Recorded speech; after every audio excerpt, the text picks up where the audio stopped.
Okay, everyone. I'd like to welcome everyone here today to talk about Hong Kong. The title is Rebel City and our present situation. And we have Clara Cheung, who's an artist and she's the C part of C&G Artpartment, which is many things based in Prince Edward in Daisy on Kowloon side. We have Keung, who's a teacher at the Chinese University and has been for many years. We have Stephanie, who is a artist and particularly a performance artist in a group called Rental United.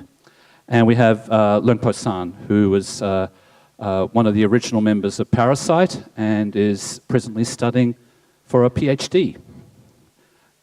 And what I'd like to do today is to actually just go directly into a conversation, rather than each of us having 3 minutes to talk. We just talk about Hong Kong and the present situation, the politics, the society, a little bit about the art. And I'd like to start with Stephanie. During the occupation of the streets of Hong Kong, on the last couple of days, signs went up saying, "We will be back." And I'd like Stephanie to start with that and reflect on what maybe that means. Hello. I was there from the very beginning, I think. It started off as a student movement, and then gradually and then more people joined, and because of the air gas, the tear gas and all the things going on, then more people joining, and then at the end, yes, there were signs saying we will be back. But I think the question should be how are we going to be back? During the Umbrella Revolution, I think there were lots of creative arts going on during the movement, and some people are saying, oh, there are actually lots of artists in Hong Kong and they make art in the event, but I think some of us are really thinking, are those arts or where are the artists? Are the artists really making art during those days? I mean, I didn't make any art. I was there all the time. I was just sleeping in the tents, and I was just one of them. I just thought it was a time to contemplate, the time to really think about what really happening in Hong Kong, rather than thinking what I could do to make art. Because I didn't think that making art was the very important move.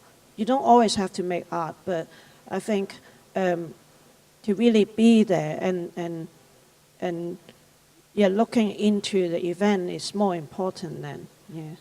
Keung, what were the students at Chinese University thinking about it, and what were your personal recollections of that time, and where do you think we go from here? Especially that last part, where do we go from here? Actually, I can't really speak on behalf of my student when I was teaching in that period of time, because the student has various response. Some of them actually are quite active, because some of them I know that they are even create some study group by that time, studying the phenomenon, how art can be react to the politics. And they do have some study group, for example, study some social theory, and also have some collaboration with some other department, such as recruiting students from sociology department and also art management. And all these activities is actually just carried out by themselves without the so-called permission from the department. So it's basically a student-based reaction. And I found that a few, I would say I can recognize a few students who are very interested in this movement. One of the reasons is because the art trends. Because nowadays many artists need to think about they're not only artists, they're also the stakeholder in the society. They see themselves as the a stakeholder in a civil society and should somehow carry some responsibility by doing something. But of course, they are not quite sure what should be done and what kind of action can have a more significant impact on the current situation by that time. And I try, as I myself, I try to fit in this kind of,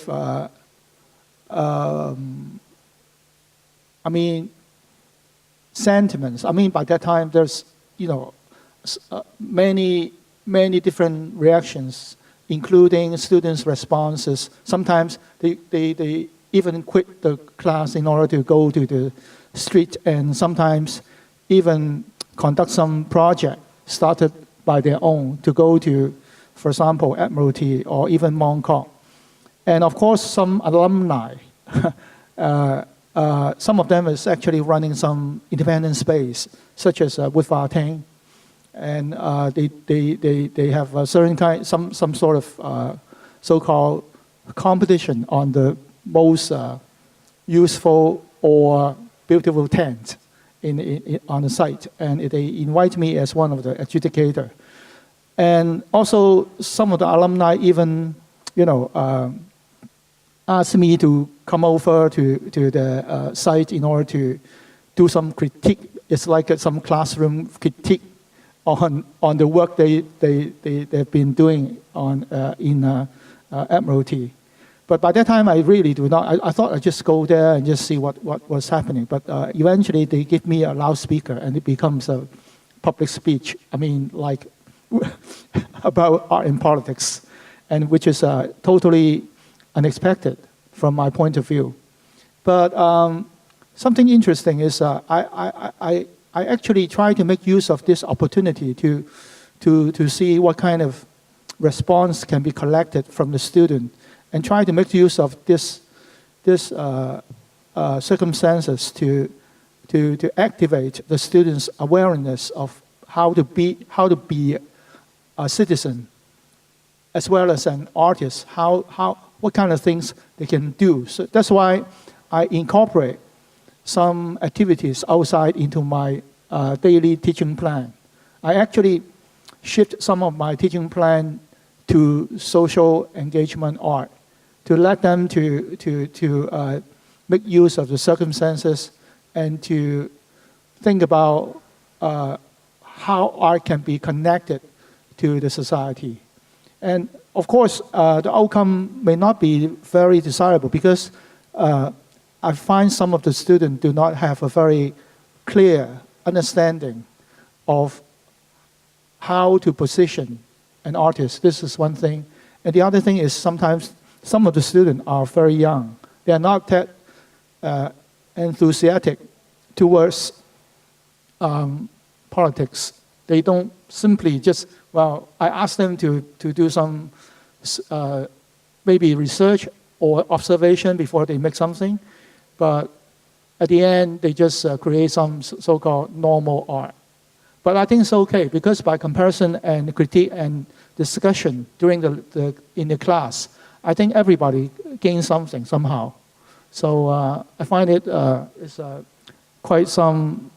I like this form of teaching, and I'm continue to try to make use of this so-called social happenings becomes one of my resources of teaching. I think if in the future I can do more.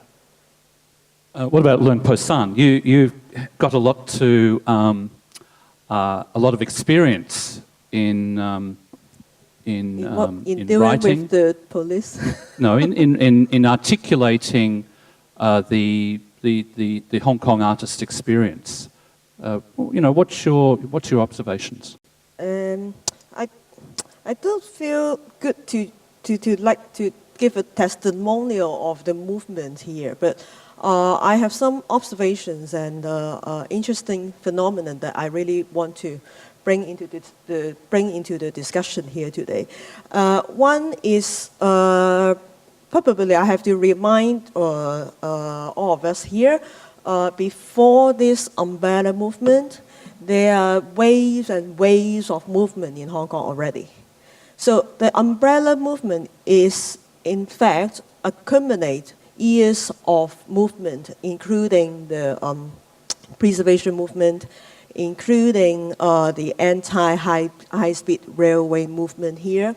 And I'm very glad to see one phenomenon from the umbrella movement is I found artists become more humble in front of the bursting creativity from the general citizens. And because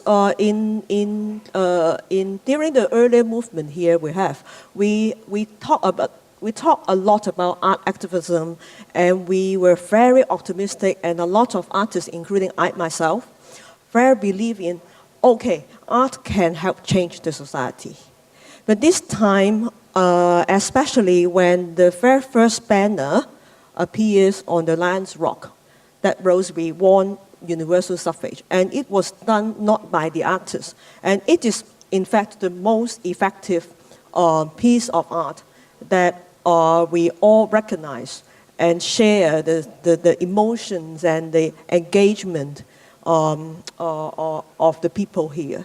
So a lot of artists around me, they all share the feelings that they appreciate all of these very creative things done by the citizens, and some of them even think that, okay, we are very great. We feel okay. The efforts that we put in the past years, that we keep saying creativity should belong to all the people, not just the artists.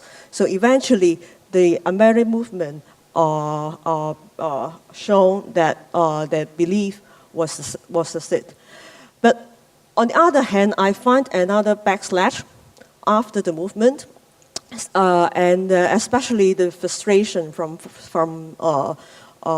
some of the artists, is that the most creative thing or the most impressive icon was already done by non-artists. Okay, so what we could do afterwards. So I really see this kind of frustration is going around some of the artists here right now. Okay, just a little bit of background, because many of you are visitors to Hong Kong. So we're talking about, and I purposely didn't give this explanation. I wanted to get into a discussion because I actually want to move away a little bit from the art part, because in Hong Kong we have a very interesting system where we have great freedoms here, as you're experiencing now with the economic freedoms of the art market. But we also have freedom of expression, we have the rule of law. We're in a country, China, where generally those freedoms don't exist in a real articulate way. The issue a couple of months ago where many people occupied the streets is about a simple request that democracy is introduced in Hong Kong as required under the Basic Law. In other words, universal suffrage.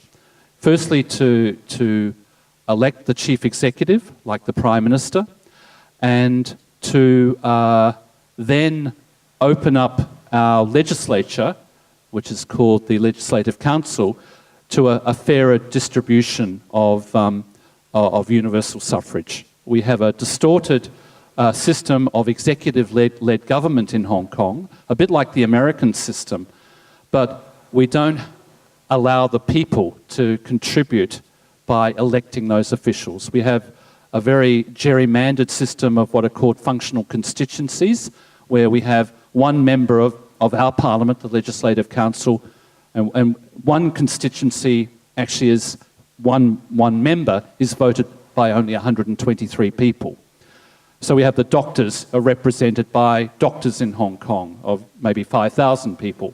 So the arts sector also has a functional constituency, and I think it's 6,000 people who vote for that person. And this has skewed the electorate in such a way where the business lobby has the biggest number of people in our legislature. And that's why the kids and people were on the streets for 2 months. They were saying, we want a fairer system here.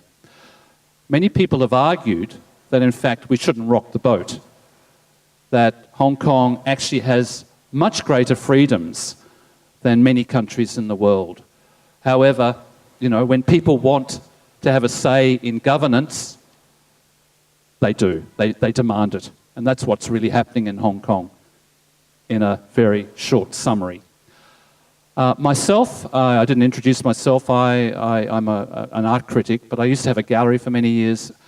And probably more importantly, I've been involved in urban planning activism. And some of you over the week have visited the old police married quarters, which is now called PMQ, and a group of us saved that site and many other sites in Hong Kong. And that's actually what I want to talk about, because one day I actually took Clara with me to the Town Planning Board to see our urban planning decision-making in action, and I think she was quite shocked to see the way things are done here, because everything is a fait accompli often. We have officials who sit ostensibly independently on a statutory board, but in fact they're government appointees and they tend to be pro-government. And this happens in every single area of governance in Hong Kong, including what you've probably heard about ad infinitum during this week, the new M+. The new museum on the other side of the harbour also has appointees by government. So it's a very interesting system, very frustrating system. Clara, would you like to continue in some vein? But, yeah, thanks for that invitation back then. That panel at the urban planning department was actually about West Kowloon's development. And I learned a lot from John because he did a lot of research and investigation before going to the meeting to really told the board members about all the problems in details. And so I think, actually, I would like to respond to one of the earlier line of discussion about arts and the civic, as a person in the civic society, a civic member. Actually, during the umbrella movement, I think, because if we talk about it in a really general way, it's really difficult. This was like a 2 months long. And at different specific moment, actually each individual at different position and situation needed to act and react really differently. So, for example, if I or any person in front of the barricade when the police is actually really coming, and or the pro-government people, the so-called blue ribbon people really coming, of course you don't do art archive in order to remove the pieces for the archive, but you stand there in front of barricade and see what you can do. But then at some moments, actually during the 79 days, there were also a lot of time, because actually my studio is really quite next to the occupied area in Mong Kok. Actually during the afternoon time and the morning time, it was quite empty. So as also like a parent who actually took my daughter to school, after that was usually my free time to go visit, right? Before my daughter got off school again. So that actually at those moments, I did some kind of so-called community art project or whatever. I invite people to just draw and paint, because many people would just pass by and they were really concerned about passing the line of the boundary. So I guess it wasn't really that I wanted to do art, whatever for the art's sake, but for certain moments, if whoever it is, the individual thinks about what should be suitable, then just do it. But another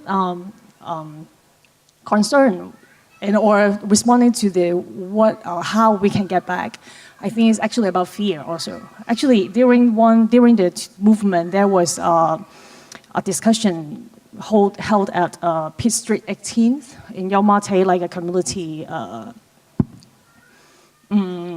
how can you call it? Actually, a shop on the street, but it's for more like a community development, ultimately by an independent citizen in Hong Kong. Actually, some activists from the Occupy Wall Street, they actually came and they asked me all the audience, one question, which was really important, and I think still is important now. Like, how much is the fear in this? And I think all the movements before, as Po-shan just mentioned, and then now during the umbrella movement, we've been trained to face the fear. It's probably something ideological, or maybe it really is physical or political. But then nowadays, I think more people are ready to face the fear in whatever way in your individual situation, and that can actually bring us back. Yeah. Just on that point of facing the fear, there's also personal change and personal changes that people make. And I'd like you to think of maybe some interventions that either you know about or you've been involved in that you'd like to tell the audience. So these are interventions that actually change something in Hong Kong in a little way or a big way, or that you know about, like Stephanie. I think Clara is very right on it's very quick. Every single day there's something happen and it's completely different. You have to look at the news, not news at home, but you have to follow like what's actually happening every single hour and see, well, where do you need to go, because the site is so big and it's not just Hamilton, there's Mong Kok and there's Causeway Bay as well. And then, it's too much going on. But I think in terms of fear, I think why are the citizens keep making artists because of fear? I think it's because they need something to contemplate. They need to do something. Because sitting there to wait for how many days? 79 days. Yeah, that is a lot. But at the same time, for artists, I think for us, it's far too big. The topic is far too big. It's different from what I would normally do, because for me and my artist group, Rental United, we do artworks to reflect or to interact with people who's already inside a system that's already well formed, and then you try to comment on it, or you try to give it another thought. But I think because the whole movement is too quick, it's moving too fast, and at the same time too many things happening, and at the same time this is a very big event. It's different from other movements, I think, because it has to do with China, the relationship of China and Hong Kong. At the same time, Can I just move away from Occupy for a minute? And the sort of interventions I'm thinking of, like in the 1990s, Hong Kong had a very much smaller art scene. And then a group of artists got together. They were the Parasite artists. And Keung was predominantly their teacher. And artists didn't actually have space to make their art. And Parasite started, and Leung Po-shan was very involved in these early exhibitions at the original Parasite, which, there was a space in Kennedy Town, but I'm talking about the Po-shan Street site, which for every exhibition, the art, and I see Phoebe here in the front row, Phoebe Mann, and Leung Chi-wo is right there in the middle. These artists, they did the fabrication, which is Keung also did as an idea. They did the fabrication on site. And basically Parasite changed the landscape, the art landscape in Hong Kong, by having this old shop, and they did an exhibition. It finished, and then the next group of artists who had an idea and who were programmed into the shop took over that shop as is. If they wanted to change it, they had to repaint it, or... Would you like to tell me about those early days? Sorry, John, I really don't want to make the discussion like a hero's talk. Okay. No, but I'm talking about interventions. And how art is so good to be as intervention and blah, blah, blah, blah, blah. I'm rather pessimistic, honestly. Okay, if you take the case of Parasite, I'm sorry, I think it's a failed case. It's just totally helped the area to gentrify. So when I was running Parasite, that was a very nice area, very local. We have small shops, we have laundries that always, the boss of the laundry always came to us and helped us girls to do things. But nowadays, all gone. And Parasite was the very first site that bring in international audiences, that bring in the money and wash out the history of that area. So for me, art here in Hong Kong after all these years is a tool for gentrifications. Okay, I'm really very sad on this case. And at the end, right now, this year, have anyone been to the new site of the Parasite here in the audience?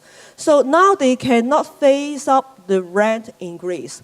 And then at the end, the art spaces have to go to another new site that very, very, we can foresee in perhaps 5 years, 10 years, they will have to move again because of the increase of the rent. So one intervention, you can change it if you want to, Clara, but one intervention that Clara did was a thing about personal health. And every year, C&G Artpartment organises the, am I right, the annual sick leave day?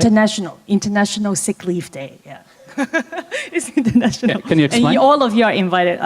Every year, May 13th is announced and was announced as the International Sick Leave Day, so you can just take the sick leave. And if you're in Hong Kong, you're welcome to join our some outdoor painting or fishing activity along the West Kowloon coastline. No, I agree with the idea about doing this small little intervention. And I think definitely after the umbrella movement, everyone, many people are thinking about building up the communities in different ways. Even if, some that's the idea. And we've been doing it like for a long time. And I think now actually we are in a battle of ideologies. Like why those parallel traders come, okay, actually I was thinking about comparing the parallel traders, they are actually really interesting. They actually try to develop their own parallel system, in order to, pursue their own values. But those values are not usually preferred by us. But then actually Parasite or the artists nowadays in Batten, they are farming. And farming is a resistant tool in that case too. Politically, I think, is actually constructing some kind of parallel construction. And yeah, but then why we don't prefer or we don't like the parallel traders who are getting into the extreme in our daily lives. And ultimately, I think it is really about the ideology battle. And art in this case is really important because the cultural development is really important in this case to change the situation, I hope. But it's going to take a long time. Clara just brought up two very clever cases that I think at this stage in Hong Kong or a lot of global cities like Hong Kong, I don't know if to occupy a site is still a workable intervention. I would rather think, okay, can we do something about time? For example, sick leave. Sick leave actually is the strategies to slow down or to stop the mechanism to work, okay? And then the other case was that you just mentioned?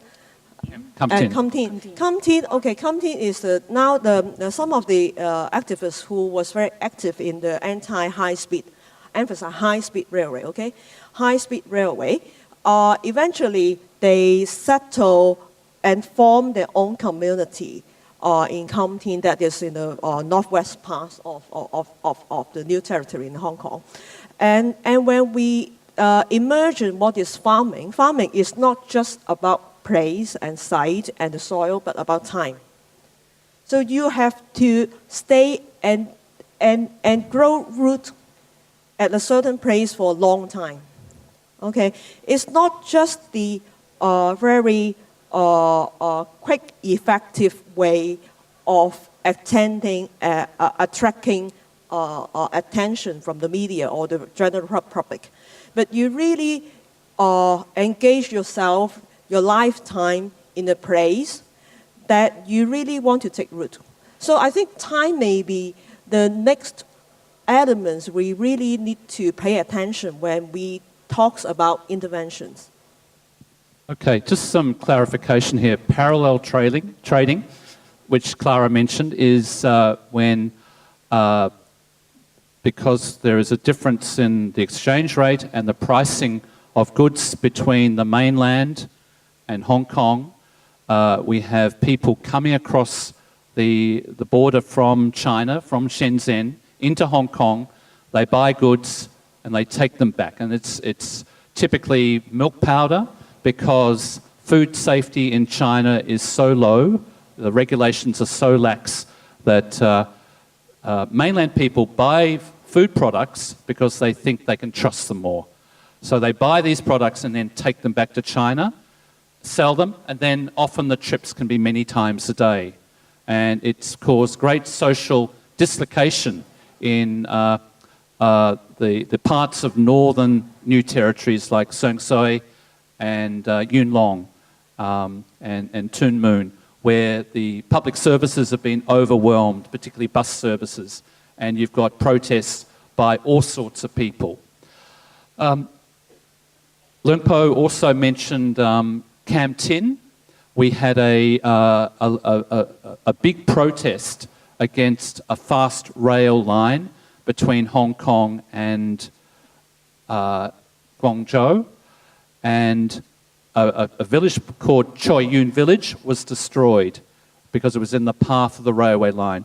This project adds or takes off 12 minutes from the trip that you can make already between Hong Kong and Guangzhou. By having a fast rail line, it'll be 12 minutes quicker. And we all said it's a white elephant.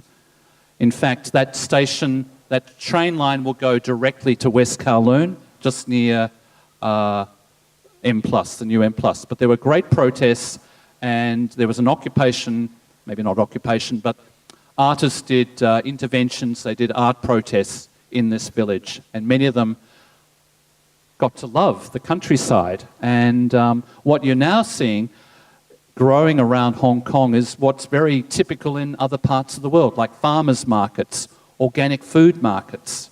And you know, this is actually quite new. Just in the last 3 or 4 years, we've got little markets being set up around Hong Kong by all sorts of people.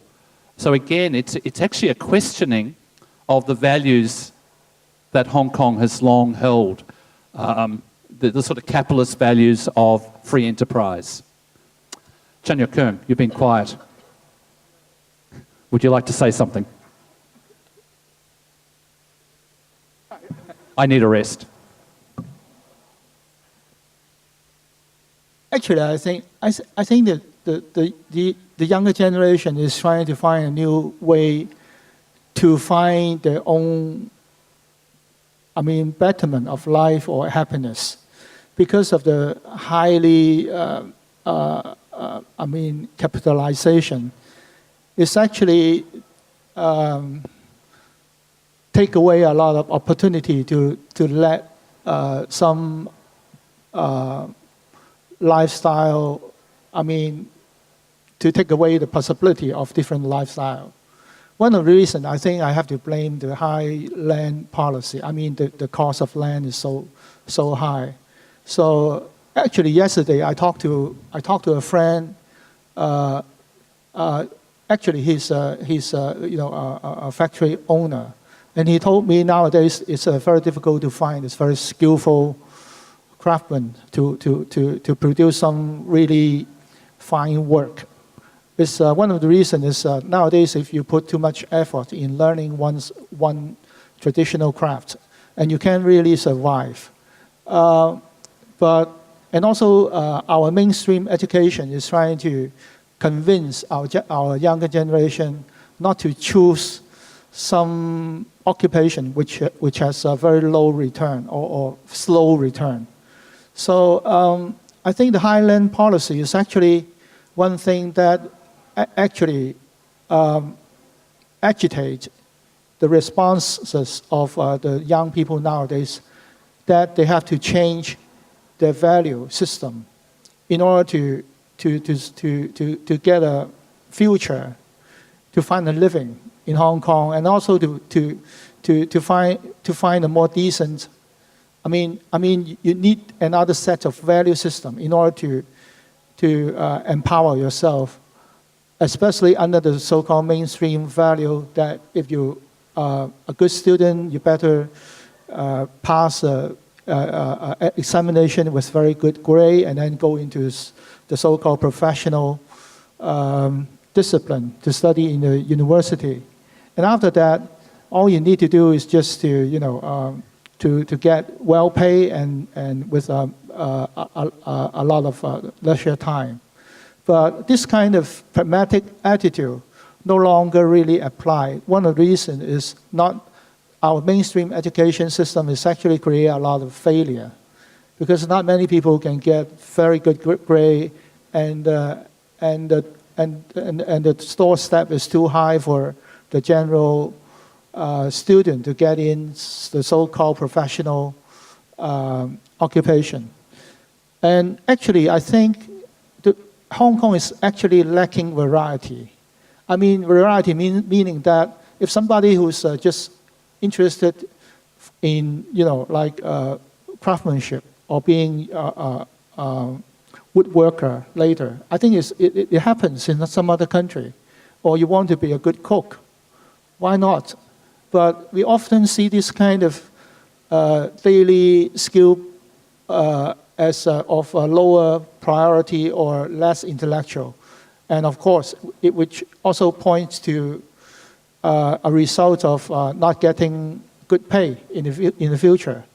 So everyone becomes an opportunist in order to finish their tedious job and earn as much as money in a very short time, and get retired. In a very early age. But I see this kind of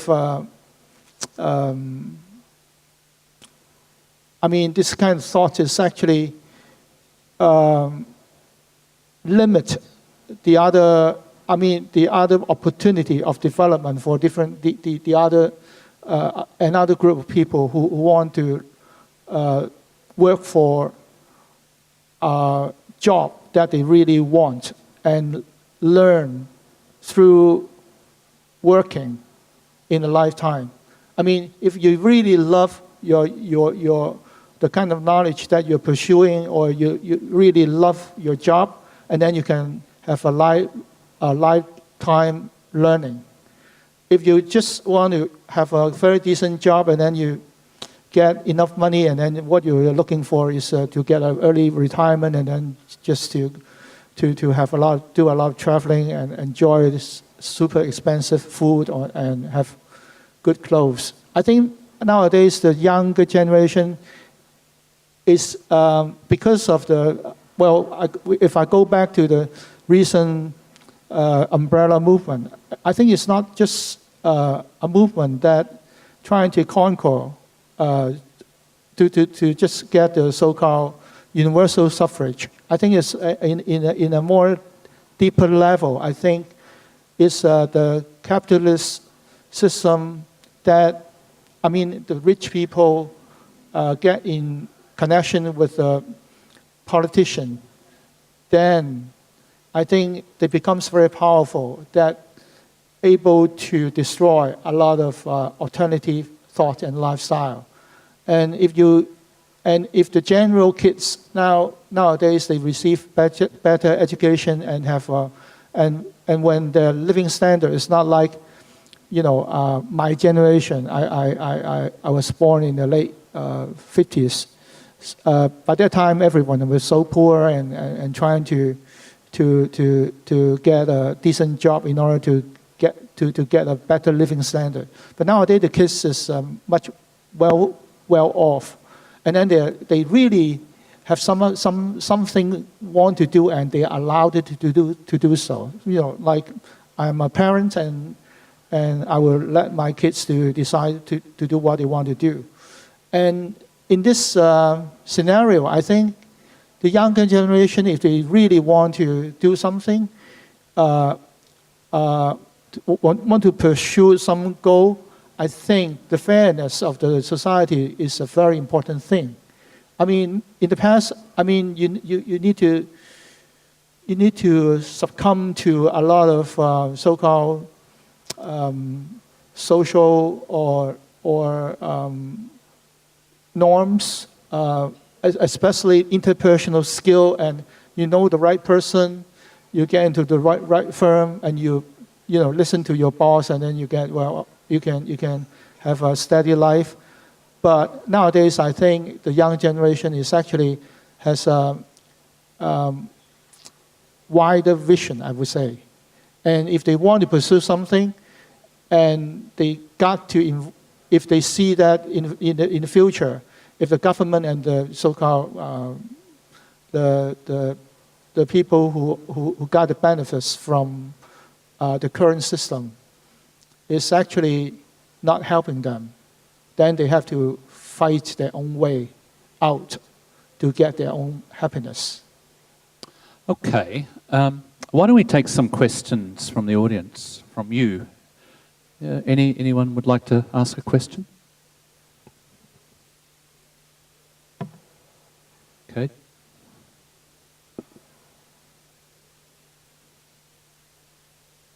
Hello? Yeah. Obviously, we're having the discussion today in the context of here in Art Basel, and I just think it would be interesting to the panel what role you think that the art can play in helping, the cause, if you like, in helping bring communities together and perhaps sort of carry on and echo the aims of the umbrella movement. Do you think there's any role for kind of public art in that arena? Clara? Actually, I've been thinking about that, and what I observed, but you can actually object to me, is that the Communist Party actually is really, the Chinese Communist Party, but not in general, the idea of communism, is really interested in generalizing the polarized opinions in order to gain whatever they want to in their society, which is actually what they're doing in Hong Kong also. It's like to get the binary, polarized opinion. You are either A or either B. And then you fight with each other maybe, and then they can actually maybe take advantage. But then I think that's why arts, so-called the arts, or the diverse culture that Kurt and some of us have been talking about is really interesting. Like, can we, because I have the visual art background, I would imagine that picture is like this, and A is here, B is there, but it's not interesting enough visually speaking. Can we make this like more like three-dimensional, and have all the small points in different areas? Maybe it's probably can be referred to the small intervention in different communities. Can they actually be visualized as well? And I think then in terms of that, the arts can do something. And yeah. May I say something? Okay. Actually, I really have doubt on the term called political art, because I think it also related to my belief in art. One thing is if you want to make art is not a very good tool to communicate with a very precise information or message. If some artist is really making some work which is trying to send some very clear message, I think it wouldn't be a very good piece of art, because art has some rooms for always has some rooms for imagination, and also I think it addressed to the instinct of us and sentiments of human feeling. This is one aspect.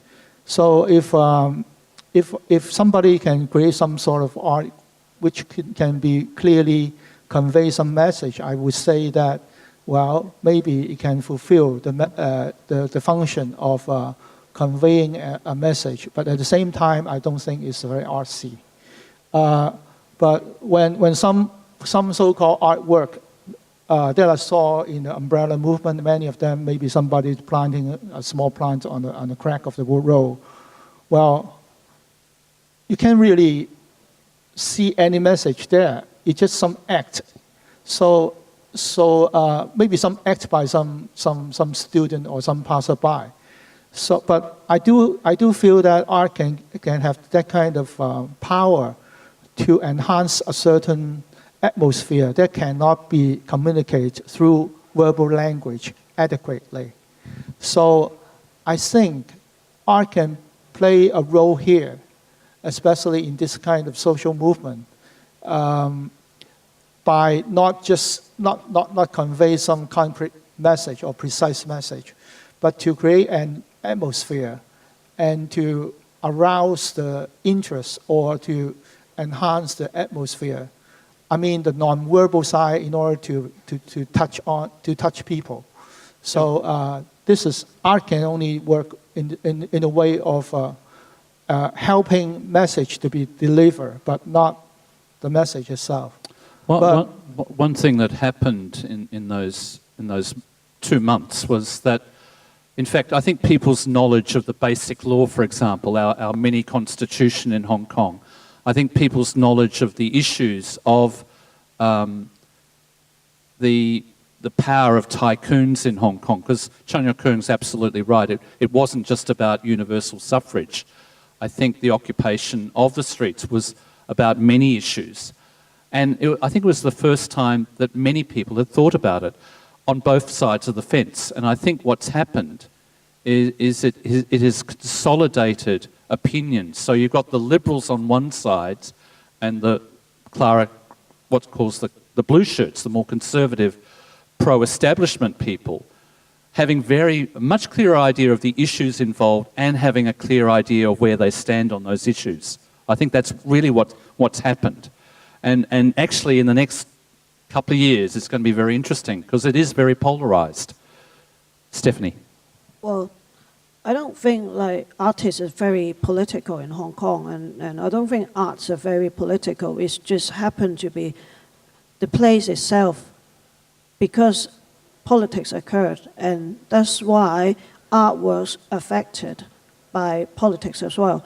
But mainly artworks are just the facts of humanities, and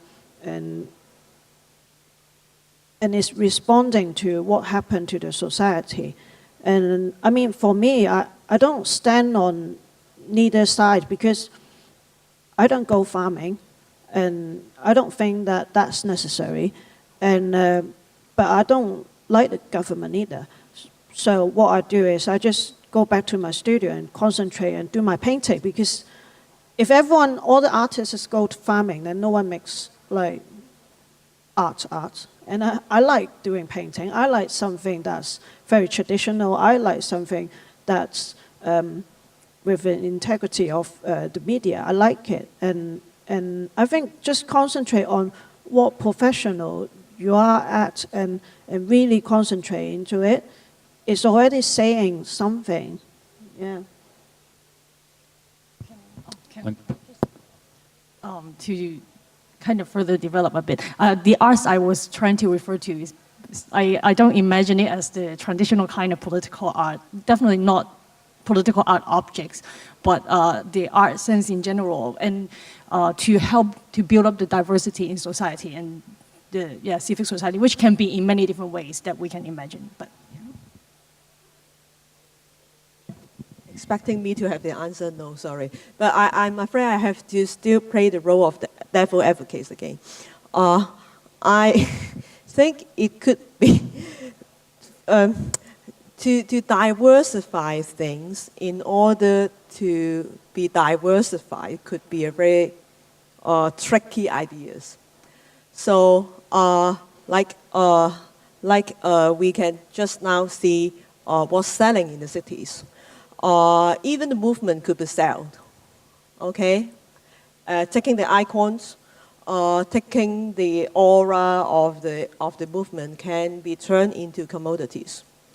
And even art itself here, I don't know if any of you have been to the other art fair across the road there, the Art Central, okay?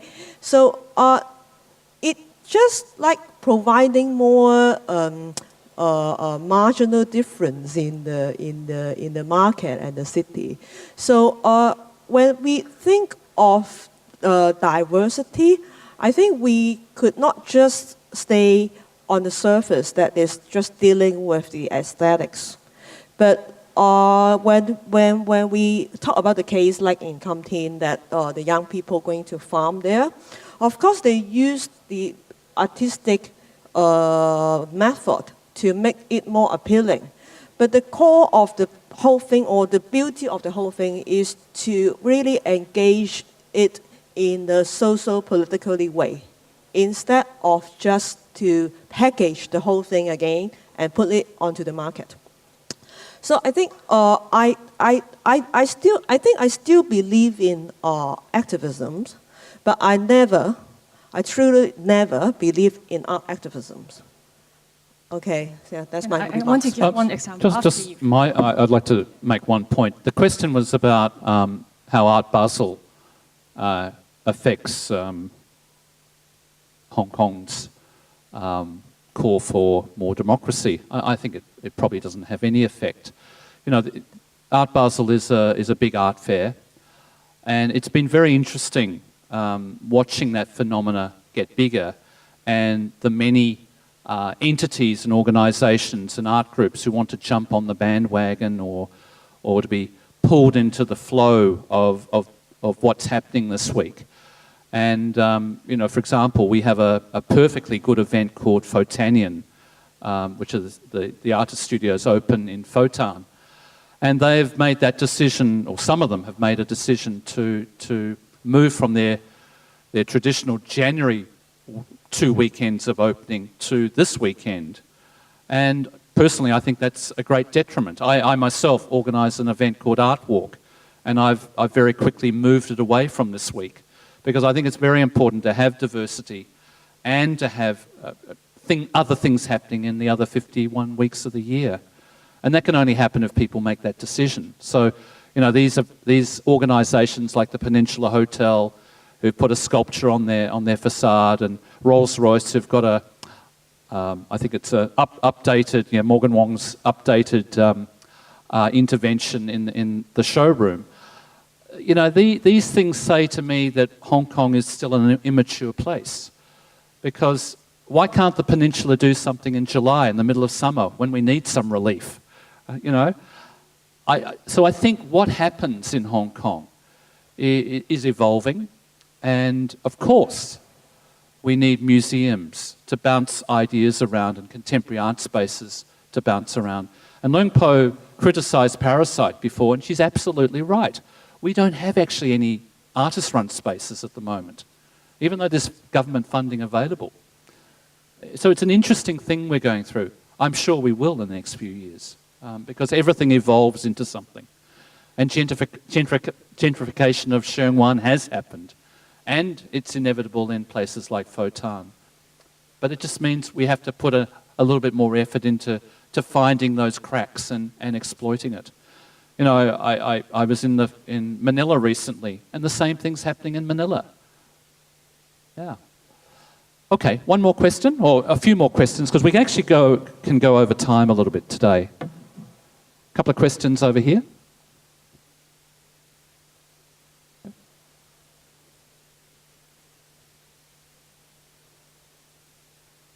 Over there, yeah.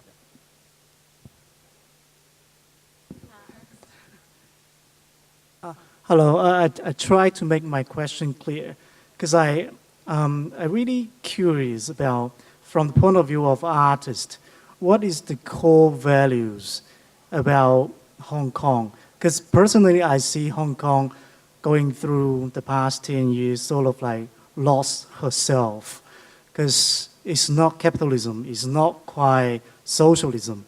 And people in Hong Kong, they do not admit that they cannot do like Singaporeans, because Singapore is a combination of capitalism and socialism, in my point of view. And in a fair way, China gives a lot of like privilege to Hong Kong. China does not impose heavy tax levy to Hong Kong, zero. It's not like Shanghai, Canton. And China gives the best food, water resources to Hong Kong. And China, from my point of view, China do not allow Shenzhen and Shanghai to open up their financial markets in order to keep Hong Kong financial status like global financial hub stable. So China does a lot of things to help Hong Kong. But now, like the street movements, everything, things are not going the right direction that the central government wants to see. And Hong Kong is during like 100 years of colonial period. So we do not see Hong Kong, what is the core values of Hong Kong people? What's the roots? I mean, what is the roots? Because I have a lot of Hong Kong friends, but they do not admit they are mainlanders. They do not admit they are UK, or they lost their identities. Well, I know what my question is. From the artist's view, what is Hong Kong's identities to represent themselves?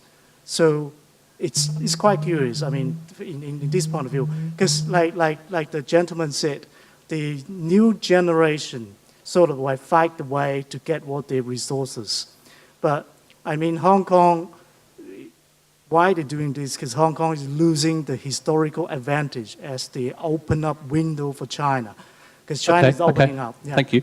That's good. That's a good question, Clara. I may not be responding directly, but want to give an example of one local artist current research right now, who has grown up in Kam Tien, Dan Kok Hin. Actually, he is doing a research and probably will be working with the local museum to think about the cultural heritage and tradition of this area, because it's been the ancestors has been here since before Song Dynasty, definitely. And the interesting thing I was looking at was, I would believe that Dan Kok Hin would do something different from Chen Wan. Chen Wan Wenchai, he's also like really political, and he's raising the Sengpong like to say that maybe to propose that maybe Hong Kong can be a federal union with Taiwan, Macau, China, whatever. But he is also at the same time promoting that we need to find the roots, just as what you have been asking about.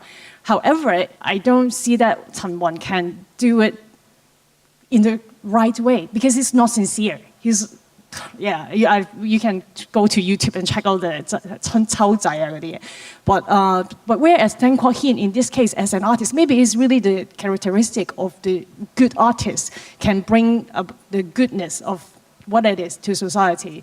But not every artist can do it. But I think he would do something differently in the search of that cultural identity. I just want to ask Keung, because you were schooled in Hong Kong, you went to school, but then you went to America for later education. But the question was about, what's your identity? Could you explain to us? Because I think Hong Kong's identity is very, very strong. Would you like to explain it? It's very interesting, because I was brought up in the colonial era. But that time, of course, there's a lot of bad things. Of course, the Westerner, British, always enjoy a higher social status. And there was a lot of discrimination when I was still a student. But later on, I think the society has actually moved to a more liberal direction, and that, I mean, approaching the 97, I think, well, maybe for conspiracy theory, the British government want to leave a bunch of troublemaker to China during the takeover of Hong Kong. The main problem is even you have mentioned a lot of benefits that China has tried to keep Hong Kong prosperous, and at the same time I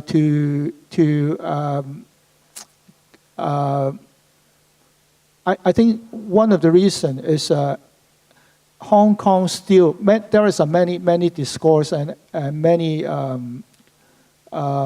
writing or report talking about why China has been very good to Hong Kong. One of the reasons is because of some of the Taiwan factor. You know, they want to make Hong Kong as an example for references for their future plan when they try to recruit China or include China back to, recruit Taiwan back to China. There is also a lot of evidence saying that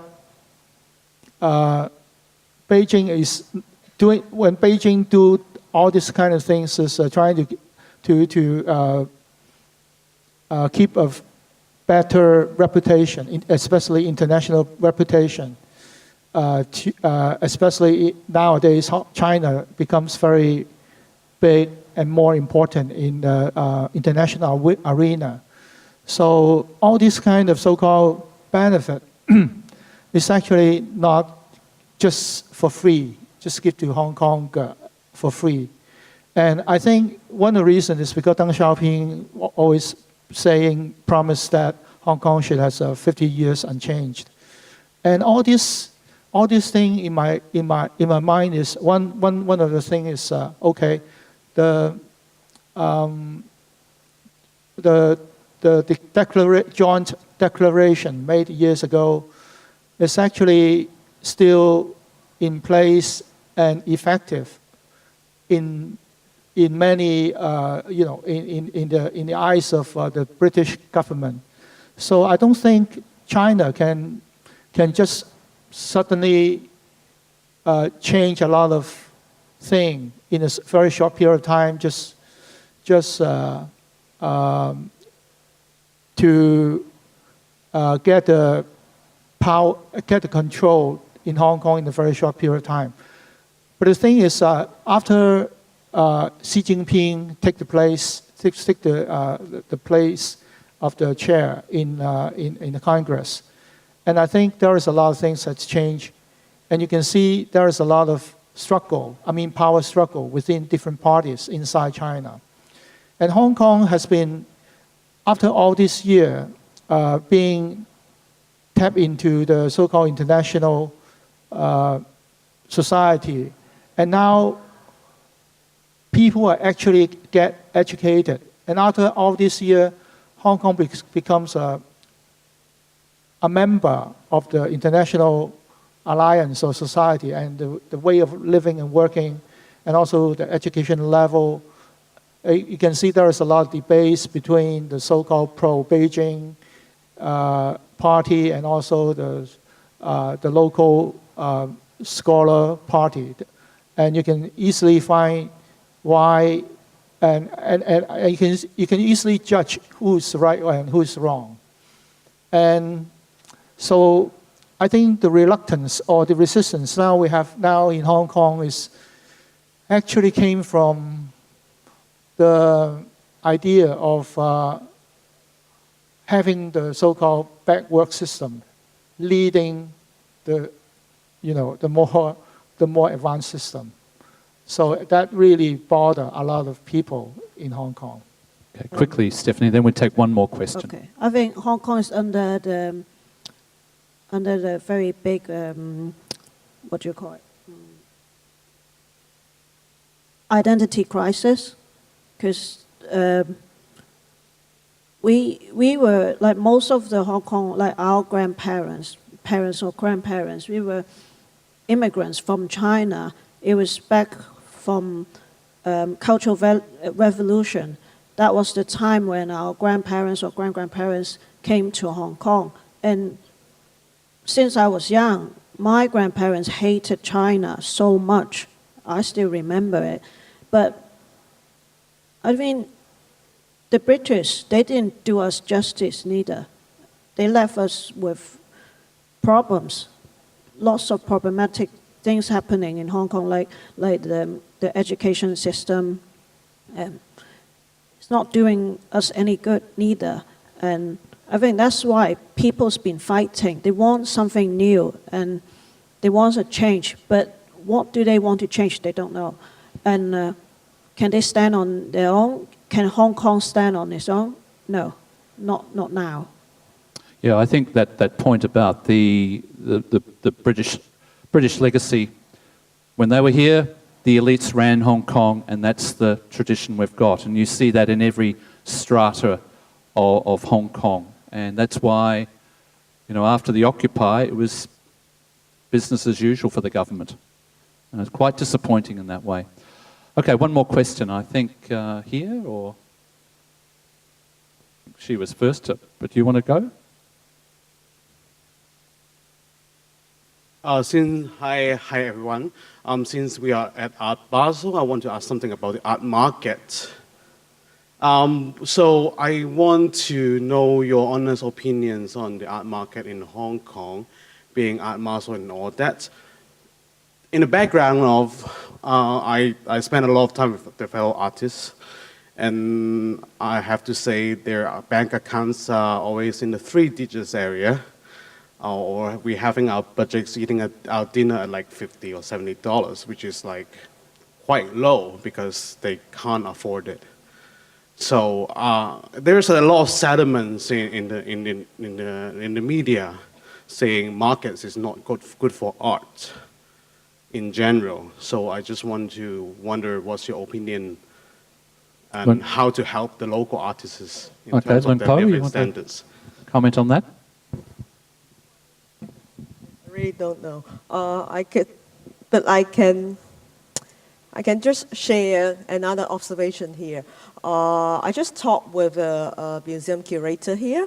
We find an interesting phenomenon here in Hong Kong is in the art fair here. It's basically a platform for only young artists.